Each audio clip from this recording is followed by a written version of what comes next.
Muy bien, pues ¿Empiezas?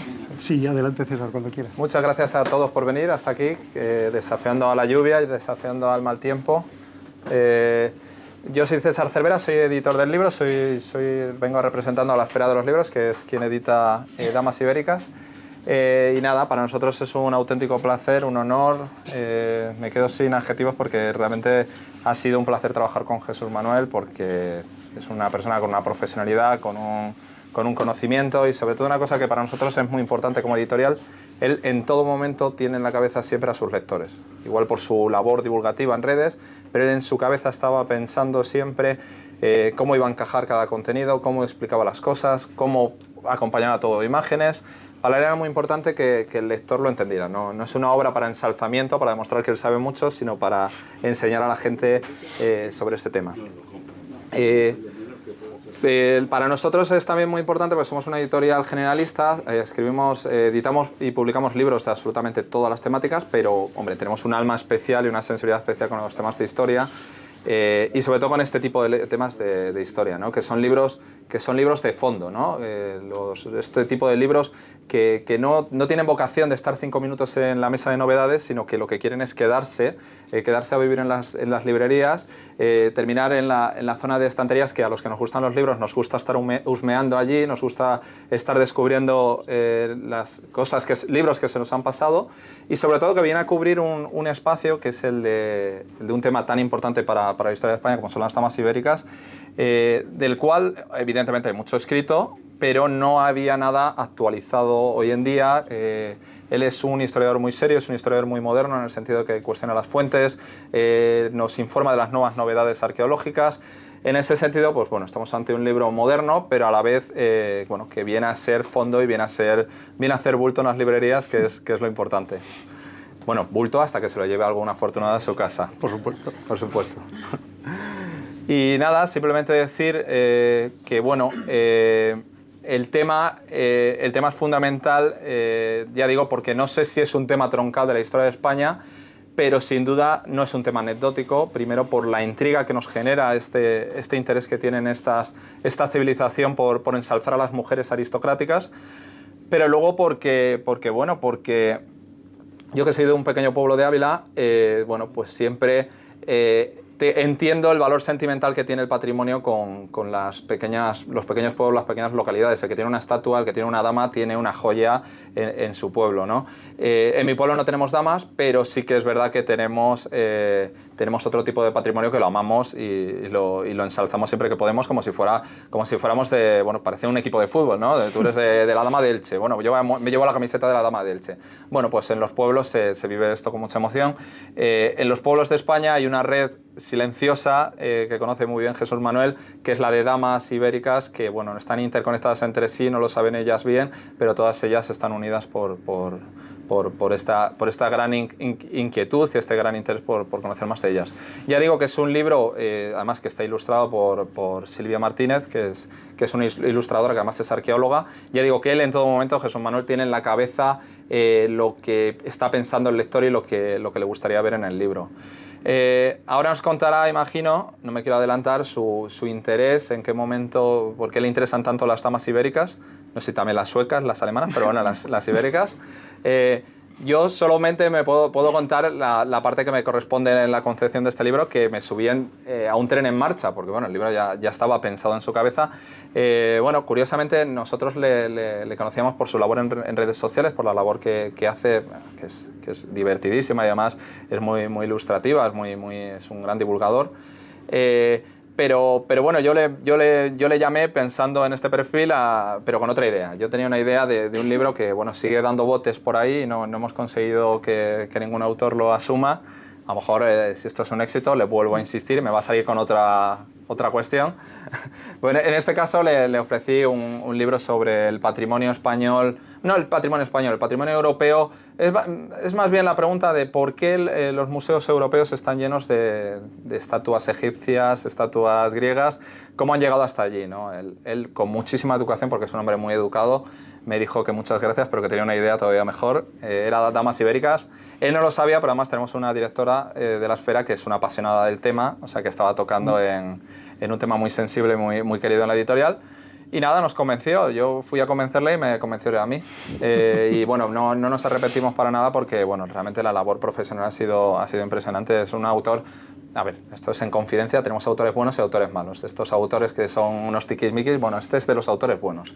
Es de los autores cumplidores. Ha tardado bastante más, pero avisando. Ha tardado mucho más de lo que teníamos pactado, pero avisando, que es lo que nos gusta también. Y en ese sentido, pues bueno, un profesional gigantesco y ojalá vengan muchos libros después de este. Y nada, pues un aplauso para él, por favor. Muchísimas gracias. Muchas gracias. Vale, pues miras el libro y luego se lo doy bien y ya está. A ver si no lo rompo. Ahí está, muchísimas gracias. Y luego te lo doy. Bueno, pues muchísimas gracias, César, por la introducción. Y efectivamente, este era un libro que yo ya tenía en mente. El origen de Damas Ibéricas viene del primer libro que escribí, que era La bicha de Balazote y el más allá de los iberos, que Álvaro Martín tuvo la enorme bondad y el favor que me hizo de contactar conmigo para poder hablar sobre una escultura ibera que es clave y muy conocida dentro del arte. Cuando yo escribí La bicha de Balazote, hablaba sobre el arte ibérico y otras esculturas del mundo de los iberos, y me surgió el tema sobre cuál es la razón y el motivo por el que los iberos esculpen a las damas. La bicha de Balazote era un libro que buscaba crear un contexto específico que permitiera entender al lector por qué surge en la península ibérica una escultura tan excepcional como es la bicha de Balazote. Si alguien no la conoce, la bicha es una figura con cuerpo de toro y rostro barbado que pues encierra todo un código iconográfico y mitológico muy complejo. Las damas ibéricas es un libro que trata sobre las damas de Iberia y es una historia del poder que tiene nombre de mujer. Las damas iberas son la representación del culmen de la aristocracia ibera en torno al siglo V y el siglo IV a.C. Pero las damas ibéricas, como la bicha de Balazote, son un único arqueológico. De todas las culturas que habitaron la península ibérica antes de la invasión de los romanos, los iberos son los únicos que esculpen a sus mujeres aristócratas. Y solo lo hacen durante un breve periodo de tiempo, entre mediados del siglo V y mediados del siglo IV. Esto llama mucho la atención a los arqueólogos, porque a través de esa aparición fugaz en el arte, nos están expresando que hay un mundo detrás, que hay una situación política detrás, que es muy concreta y que conduce a que se representen a estas mujeres. Claro, si cuando escribí La bicha de Balazote intentaba contextualizar a la bicha en su mundo, escribir Damas Ibéricas requería contextualizar a las damas en su mundo. Pero creo que para el público general resultaba también muy interesante no solo conocer cuál es el contexto de las damas en el mundo ibero, sino que, como son un único tan increíble en la arqueología, cómo es posible que se llegara a esculpir a las damas. Y para eso era necesario explicar todo el contexto cultural e histórico que, como los afluentes de un río, acaban desembocando en el mundo de los iberos. Por eso el libro Damas Ibéricas es mucho más que un libro sobre las damas, porque este libro comienza en la prehistoria nada menos. Si queremos empezar a hablar del principio de las cosas, pues tenemos que ir al principio de todo, que es la prehistoria. Y a partir de la prehistoria, capítulo a capítulo, vamos construyendo cómo es la evolución de las sociedades que habitan en la península, cómo aparecen las diferencias de clases, cómo aparecen los grupos de poder, cómo se estructura la jerarquía social y cómo, rodando el tiempo, a través de algunas civilizaciones o culturas que todos conocemos y que en arqueología de nuestra península son celebérrimas, como el Argar, las estelas del suroeste, el mundo tartésico, se llega inevitablemente al mundo de los iberos. Cuando yo quiero explicar la razón de ser de las damas iberas, no puedo hablar solo de los iberos. Los iberos son una cultura que habitan en un tiempo concreto y en un espacio concreto, pero no viven solos. Es lo que yo denomino el problema del encajonamiento. Cuando estudiamos civilizaciones, cuando estudiamos culturas, tendemos a estudiarlas por sí solas y parece que son impermeables, que no contactan con ninguna más. Y sin embargo, el mundo de los iberos estaba totalmente en contacto con las culturas de su entorno, con culturas como los celtíberos, a los que conocemos por episodios como Numancia. Los iberos estaban en contacto con ellos. En cultura como tartesos o los sucesores de los tartesios, que son los turdetanos, los iberos estaban en contacto con ellos.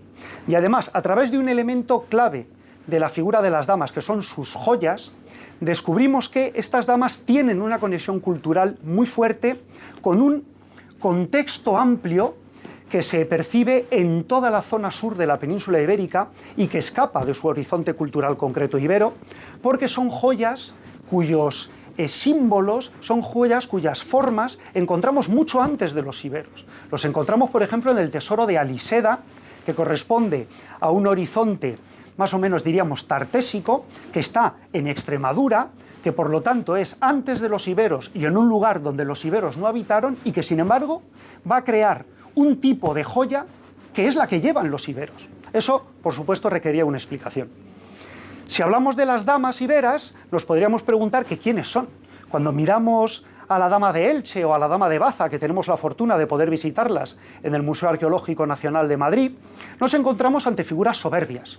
Nos encontramos ante una talla exquisita, ante un detalle espectacular, y además son imágenes que despiden un aura que nos hace preguntarnos por qué están allí.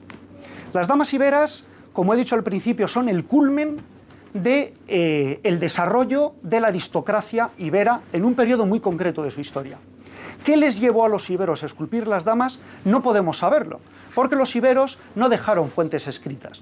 Todo lo que sabemos de los iberos es por arqueología o es por los autores griegos y romanos que contaron lo que ellos quisieron contar. Pero sí que podemos desentrañar por el contexto cultural en que ellas existen y por el momento en el que ellas surgen, cuáles son algunas de sus funciones. Se ha dicho mucho de las damas. Se ha dicho que son hasta falsificaciones.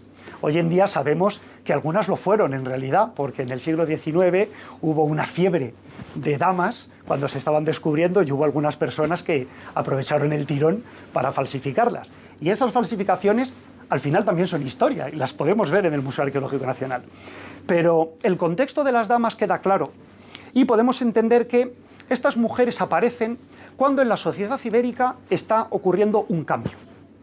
No entendemos bien qué cambio, pero por comparación con el mundo griego, con el mundo romano, sabemos que en un momento las monarquías que en las ciudades griegas y en Roma ejercían su poder, poco a poco van cediendo ante un sistema de gobierno representativo de una élite más numerosa, que es la nobilitas, que luego serán en Roma los patricios, o en Grecia los aristoi, los mejores. De ahí utilizamos la palabra aristócrata.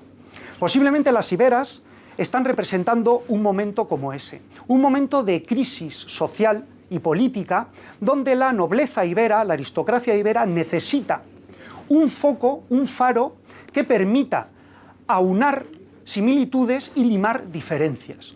Podrían haber decidido matarse entre ellos, pero las damas sirven como árbitro, y si sirven como árbitro de las disputas, de las rencillas entre familias aristocráticas, es porque la mujer en Iberia, aunque no dirigía los ejércitos, aunque no gobernaba las ciudades, sí que tenía un rol social lo suficientemente destacado como para que en momentos claves de su historia se recurriera a ellas para poder convertirse en un protagonista de la vida política.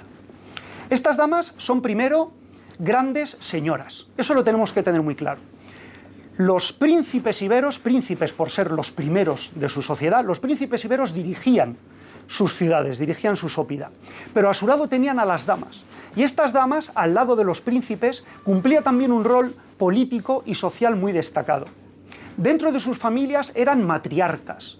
Las grandes damas iberas encontramos en arqueología, sobre todo en las necrópolis, que tienen lugares destacados dentro de los cementerios de la época.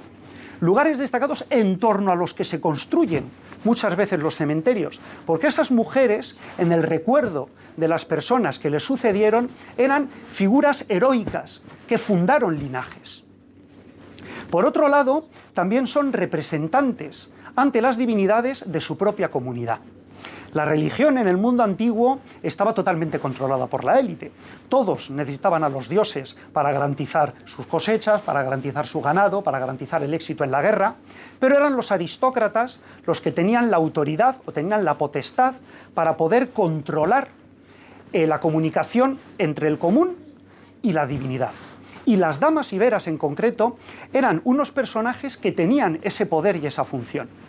Si entendemos que ellas son grandes señoras y princesas de sus linajes, si entendemos que ellas son matriarcas y fundadoras de linajes, si entendemos que también tenían un carácter de comunicadoras con la divinidad, y si además atendemos a sus joyas, donde vemos que ellas eran depositarias de la riqueza de sus familias, entendemos que verdaderamente la mujer en Iberia tenía un papel importante, tenía un papel que importaba, y que al final, en ese momento en el que deciden esculpirse como las grandes señoras que eran, están expresando públicamente y a la historia qué valor tenía la mujer en el mundo ibero y cómo estas mujeres tuvieron un papel protagonista dentro de sus sociedades.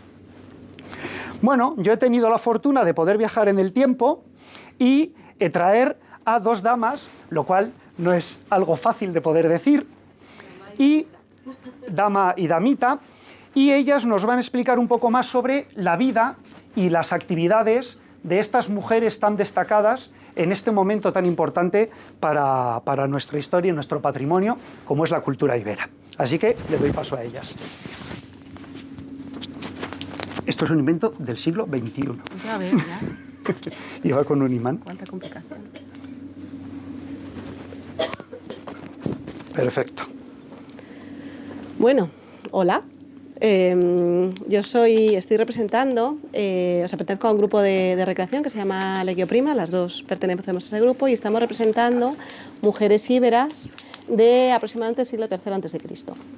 Entonces, yo soy una mujer íbera, soy una mujer casada, por eso estoy llevando un velo, estoy velada, tengo el cabello recubierto y estoy cubierta por un manto, porque yo ahora mismo no estoy en mi casa. Si yo estuviera en mi casa estaría descubierta, pero claro, estoy delante de todos ustedes y debo cubrirme el pelo para mantener el decoro. Al ser una mujer casada, yo he pasado por diferentes etapas en mi vida. He sido niña, he pasado la edad adulta y más o menos en torno a los 15 años me he casado con una persona, con un señor. En este caso no tiene mucho dinero, por eso yo prácticamente no llevo joyas, apenas unos pendientes. Entonces me veo relegada a hacer un montón de tareas en casa. Por ejemplo, tengo que hacer todas las tareas de mantenimiento, la molienda, hacer el pan, preparar los alimentos. Y una de las labores que son muy importantes es el textil. Es una de las labores más importantes que realizaban las mujeres íberas. Los textiles los hacían todas las mujeres. Sí que es verdad que las mujeres de mayor nobleza o de mayor posición social dedicaban muchísimo más tiempo a ese textil y eran textiles mucho más elaborados, mucho más ricos. Y sin embargo, las mujeres de menor posición social hacían textiles, digamos, más de batalla, más para el mantenimiento de sus familias. También nos dedicamos a la crianza de nuestros hijos, evidentemente. Y yo me he traído aquí a mi hija mayor, que es Aunia, que tiene 12 años. Hola, Aunia. Hola, yo soy Aunia, soy una niña íbera de 12 años y pues ella es mi madre, que me ha enseñado pues desde pequeñita que estoy con ella, me ha enseñado pues varias cosas y varias tareas domésticas, porque yo la ayudo mucho en casa. Entonces, claro, pues yo desde pequeña ya he aprendido a preparar alimentos, a cuidar de mis hermanitos, entre otras cosas, y mi favorita que es tejer. Muy bien. Y eres una experta tejedora, ¿es verdad? Sí. Yo que te quería preguntar, ¿para qué te estás preparando ahora? Ahora mismo me estoy preparando para el rito de paso a la edad adulta. ¿Y en qué consiste ese rito de paso? Ese rito de paso consiste en que un grupo de niños y niñas de más o menos 12 años, 13 años, por ahí, siempre que a las niñas que les haya venido su primera menstruación, más o menos por ahí, pues nos purificamos y entramos al santuario de la diosa, donde ahí entregamos nuestras trenzas como ofrendas. Y también a veces entregamos unas manzanitas o unas bolitas que pueden ser juegos o juguetes, que todavía los arqueólogos no se ponen de acuerdo. No saben todavía Los arqueólogos del siglo XXI no se ponen de acuerdo. Pero yo creo que son juguetes, puede ser. Y bueno, pues eso, nosotros entregamos eso para intentar que en el futuro, por ejemplo, yo entrego mis trenzas para que en el futuro pueda encontrar un buen marido y la fertilidad. Muy bien. Y una vez te corté las trenzas, ¿qué ocurre contigo? Pues en ese momento paso de ser niña a ser una mujer. Por lo tanto, una mujer cercana a mí, en mi familia, o puede ser una amiga, pues me pone un velo, el cual representa que ya soy una mujer. Muy bien. ¿Y qué es lo que tú quieres ser en la vida? ¿A qué te quieres dedicar? Yo me quiero dedicar un poco a tejer, por lo tanto, quiero casarme con alguien rico, que así pueda tener, pues, pues así pueda tener sirvientes, y Muchos yo me pueda sirvientes. dedicar a tejer. Como eres una hábil tejedora, si haces bien tus tareas, quizás puedas encontrar un buen marido. ¿Y tan hábil tejedora quieres ser? ¿Qué va a ocurrir? Bueno, pues en mi poblado hay un concurso de tejer entre todas las mujeres. Así que pues yo sinceramente quiero intentar ganar ese concurso cuando sea adulta. Muy bien. Muy bien, Aunia. Bueno, Aunia, como veis, me ayuda muchísimo en casa, también al cuidado de sus hermanos. Y bueno, yo soy una mujer que, como he dicho, no tengo un puesto preeminente en la sociedad. Sí que hay otras mujeres, como las esposas de los príncipes, que tienen una representación muy fuerte en la sociedad. Yo, por ejemplo, aquí he traído un cuchillo afalcatado, que es uno de los instrumentos que utilizan las mujeres, por ejemplo, para sacrificios de animales. Las mujeres tienen también un papel muy importante en lo que son la ritualidad, en la comunicación con los dioses. Por tanto, es habitual que encontremos enterramientos de mujeres con este tipo de cuchillos que servían para hacer sacrificios de animales para ganar el favor de los dioses. Otra de las cosas que suelen hacer las mujeres es participar en ritos, que esto, a diferencia de otros pueblos del Mediterráneo, que esto, por ejemplo, a nuestros amigos los griegos les llama mucho la atención, que es que cuando hay ciertos rituales, ciertas celebraciones, tanto hombres como mujeres participamos en ellas. Las mujeres, por ejemplo, estamos tocando el aulós, hay las niñas sobre todo, tocan el aulós, hay también hombres o jóvenes que tocan otros instrumentos y todos participamos en esas danzas. Una vez fallecemos, las mujeres, sobre todo, que tienen un papel muy importante en la sociedad, se les entierra con muchísimo ajuar y con muchísima importancia, porque al final ellas son las guardianas del linaje, sus hijos son los que van a llevar el linaje de ese príncipe que se ha casado con ellas. Por lo tanto, tienen un lugar muy preeminente en aquellas necrópolis, en los enterramientos, y se las entierra con un ajuar riquísimo, con sus collares, con por ejemplo, armas. Se les ofrece armas, aunque ellas no portaban armas, nosotras no portamos armas, porque no somos guerreras, pero sin embargo, por nuestro papel importante, sí, una mujer que tenga un papel importante sí se entierra con esa serie de armas. Una cosa que no he mencionado, que también es muy importante, es que es verdad que yo no llevo muchos collares. Los collares pasábamos de madres a hijas. Aunia, como es mi hija mayor, heredará las joyas familiares, porque tienen muchísima importancia para nosotros. Y poco más. Muy bien.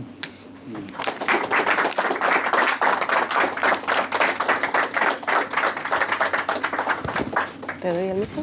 No, quédatelo. Bueno, pues ahora la parte que más nos gusta a nosotros es si tenéis comentarios, si queréis hacernos preguntas y podemos responder y puede surgir pues algún tema interesante que comentar, pues adelante, sois bienvenidos. Dígame. Todo lo que han explicado sobre el libro, sobre la vida de las señoras, todo lo ha deducido de las fuentes arqueológicas, supongo. ¿O también ha encontrado algo en las fuentes escritas de los griegos? ¿O cómo ha sido? Bueno, yo puedo hablar de las fuentes arqueológicas y vosotras de las fuentes escritas. Muy bien. Sí, la cultura ibera, hasta donde nosotros podemos decir, es una cultura protohistórica. Eso quiere decir que el conocimiento escrito que tenemos de ellos procede de otros pueblos que los conocieron. Los iberos escribían, pero desgraciadamente todavía no podemos saber lo que decían. Por lo tanto, arqueológicamente tenemos muchas pistas para poder investigarlos. La arqueología ibera goza de una salud excelente. Desde que yo empecé la carrera, en 2002, la manera en que ha crecido el conocimiento sobre el mundo ibérico ha sido exponencial. Y ahora tenemos una certeza increíble sobre el mundo de los iberos para ser una cultura de la cual no podemos leer sus textos.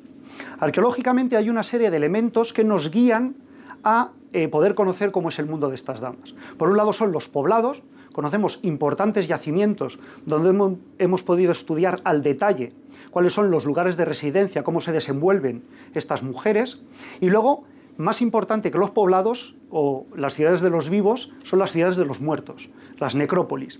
A través de las necrópolis, la aristocracia quiere reflejar su ideal del mundo. Para nosotros, con nuestro pensamiento judío-cristiano, la muerte es el momento que nos iguala a todos. Para los aristócratas del mundo antiguo eso es una aberración. La muerte es el momento en el que todo el mundo recibe su justa recompensa.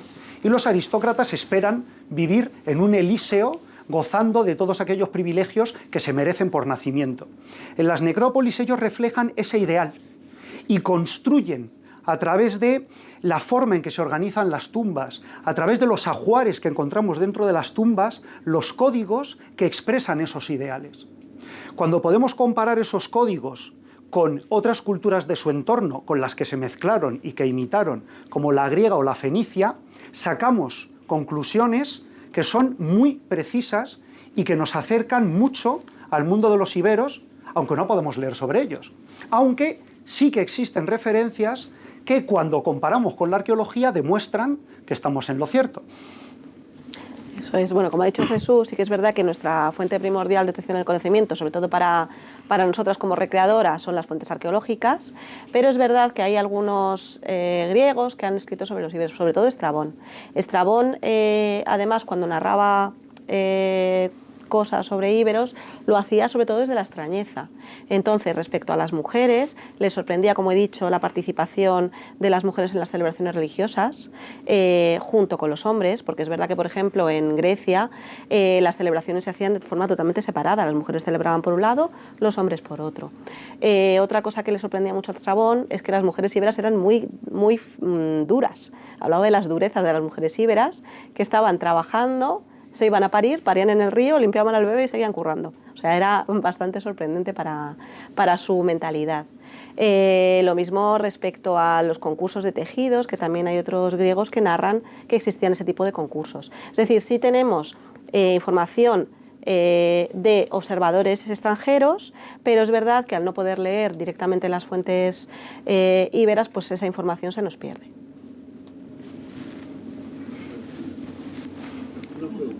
Dígame. ¿Podría explicar un poco más sobre su religión? Bueno, el tema de la religión ibera es muy interesante, pero tenemos que partir del hecho de que al no contar con fuentes escritas, muchas veces ahondar en ella es complicado. Sobre todo, un elemento muy conocido dentro del mundo ibero es la ritualidad. En el mundo funerario se conoce muy bien cómo pudo ser todo el proceso de enterramiento, primero, porque probablemente era muy similar al del mundo griego, y segundo, porque a través de las necrópolis podemos analizar todo ese proceso.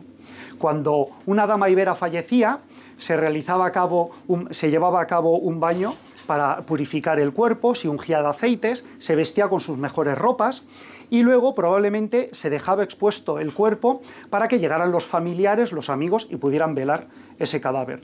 Cuando transcurría un tiempo prudencial, suele ser 3 días, se llevaba a cabo una procesión hasta la necrópolis. Esa procesión era algo público y notorio, y tenía como participantes a todos los miembros de la familia y también todos los elementos clientelares, todas esas familias dependientes de la familia principal, porque en ese momento de la muerte era un espacio muy importante para demostrar los apoyos públicos y para poder hacer gala de la riqueza y el poder de esas familias.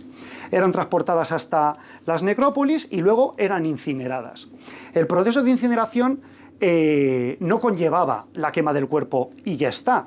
Probablemente habría toda una ritualidad alrededor, habría rezos, habría cánticos, haciendo referencias a esos mitos que conectaban con el mundo de los muertos, y durante la incineración del cuerpo y después podrán llevarse a cabo rituales como la ingesta de bebidas alcohólicas, sobre todo de vino, libaciones para los difuntos y luego un banquete funerario.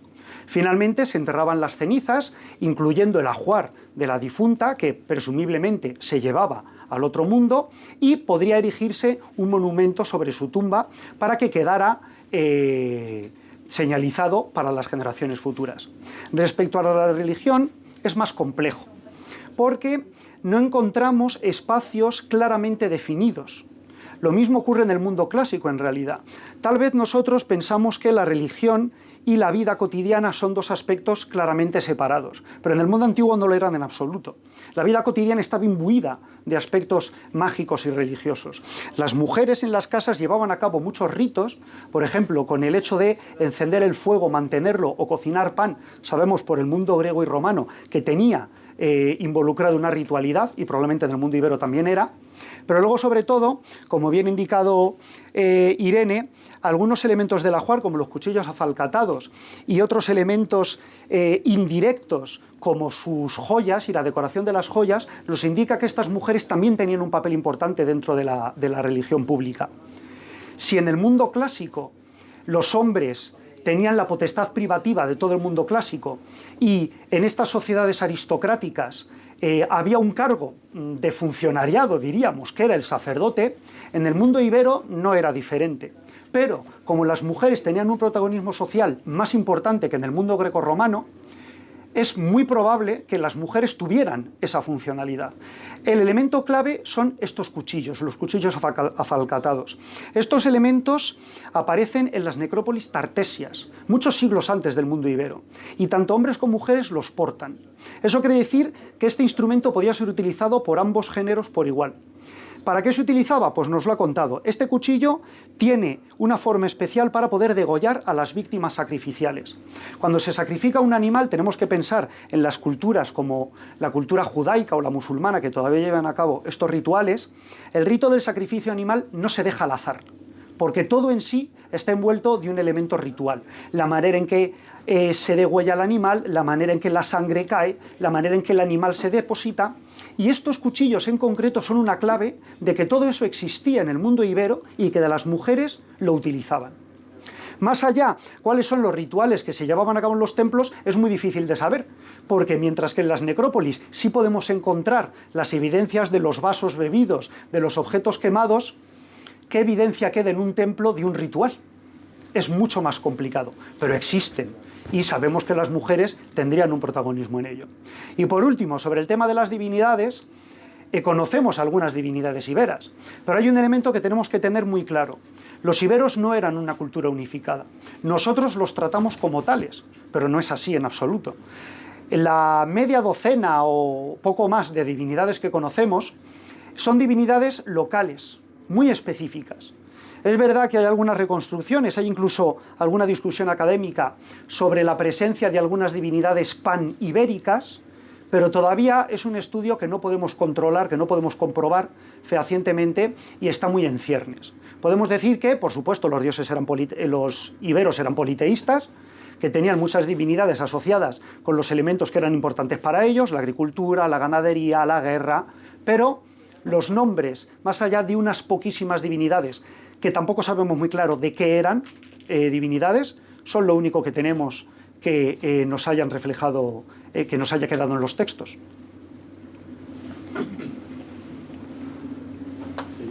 Sí. Vamos a ver, desde mi ignorancia del tema, porque evidentemente no sé nada de esto, pero has dicho repetidas veces que no se disponen de fuentes escritas, lo cual me extraña, en el sentido de que no, y la pregunta es, ¿no se disponen porque no se han encontrado, porque no se han interpretado o porque o por alguna otra razón?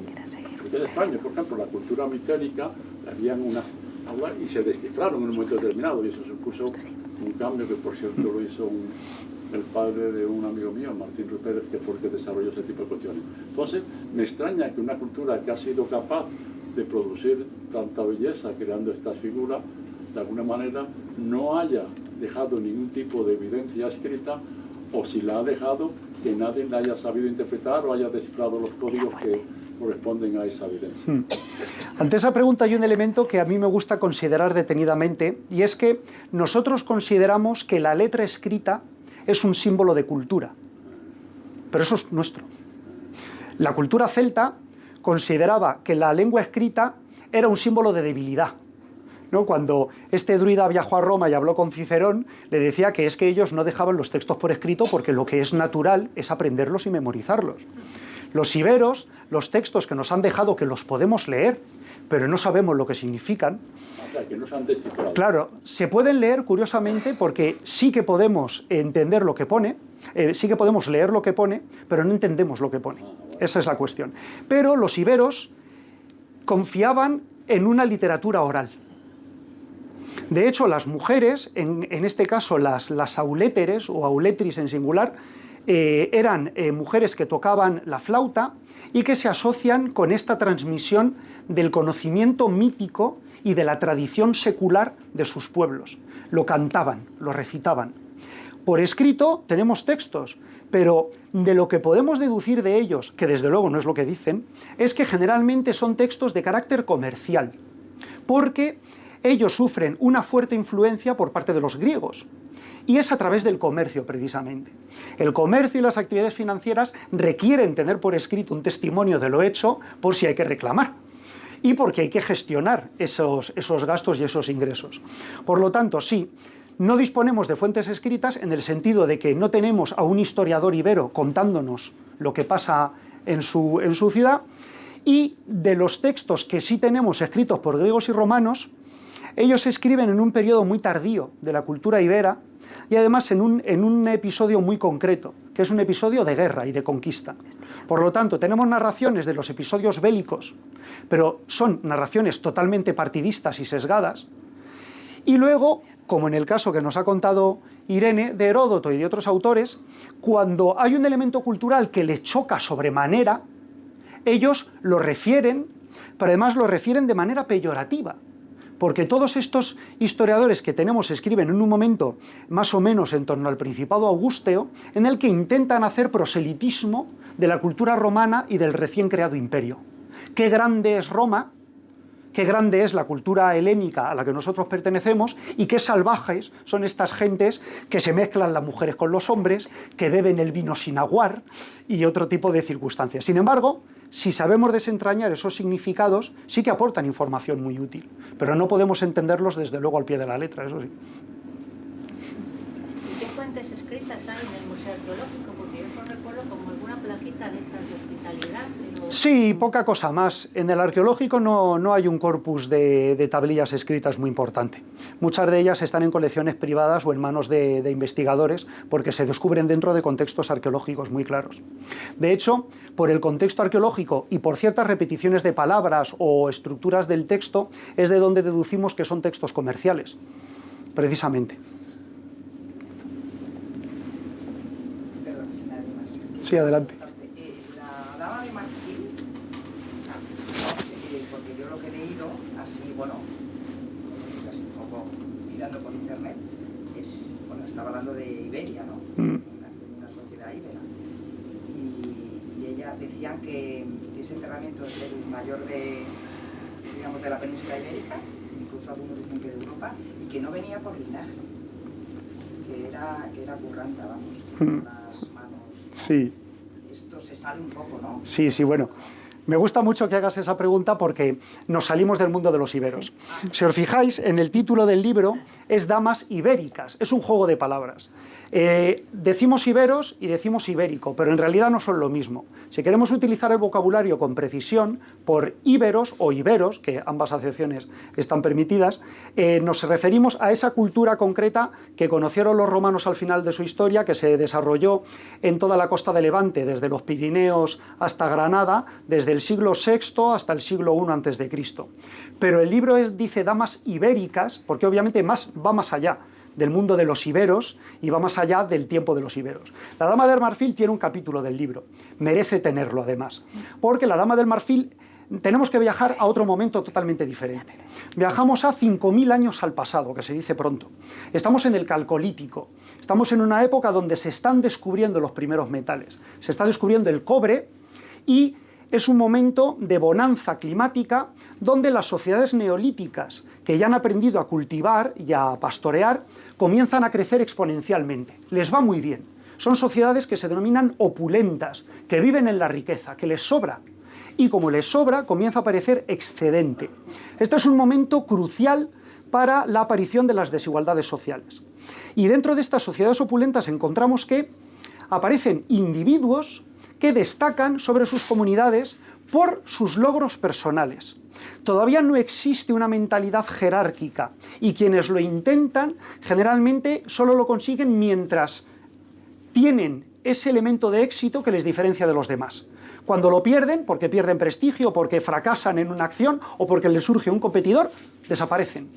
La señora del Marfil es una mujer joven, de en torno a la veintena, que fue enterrada en una tumba bastante pequeña, pero que destaca no por el tamaño de la tumba, sino por la importancia crucial de ese sepulcro. Ella está enterrada en un yacimiento que es un megasitio, Valencina de la Concepción, en Sevilla. Cuando el paisaje de Sevilla era muy diferente de ahora, porque desde Dos Hermanas se podía zarpar en barco y llegar hasta las Islas Británicas. Existía todo un mar interior y Valencina, que está en la cordillera del Aljarafe, se asomaba a ese mar interior. Valencina de la Concepción es un parque arqueológico de más de 400 hectáreas. Obviamente no estuvo ocupada entera, pero durante prácticamente 1000 y pico de años, 2000 años, allí siempre hubo gente, a veces más, a veces menos. Esta señora del Marfil fue enterrada en una tumba y una o dos o tres generaciones después hubo más gente que empezó a enterrarse a su alrededor. No hay ninguna tumba cerca de ella y cuando se excava arqueológicamente todo el entorno se percibe clarísimamente que hay un espacio de respeto a su alrededor.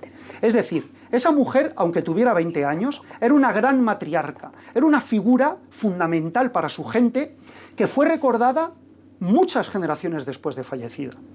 En el interior de la tumba de la señora del Marfil se ha encontrado un ajuar como no se conoce otro en toda Europa. Obviamente la señora del Marfil es coetánea del imperio antiguo egipcio, casi de la época en que se construyeron las pirámides, o mejor dicho, del faraón Narmer, del primer faraón de Egipto. Obviamente no se pueden comparar con los egipcios, pero tiene una defensa completa de marfil de elefante africano. Tiene una daga hecha de sílex preciosa de 20 centímetros de longitud, que es una obra de artesanía espectacular. Tiene vasos de marfil tallado de manera primorosa y está enterrada con una cantidad enorme de cinabrio, que es un extracto del mercurio que probablemente venía de la cercana, relativamente hablando, Huelva.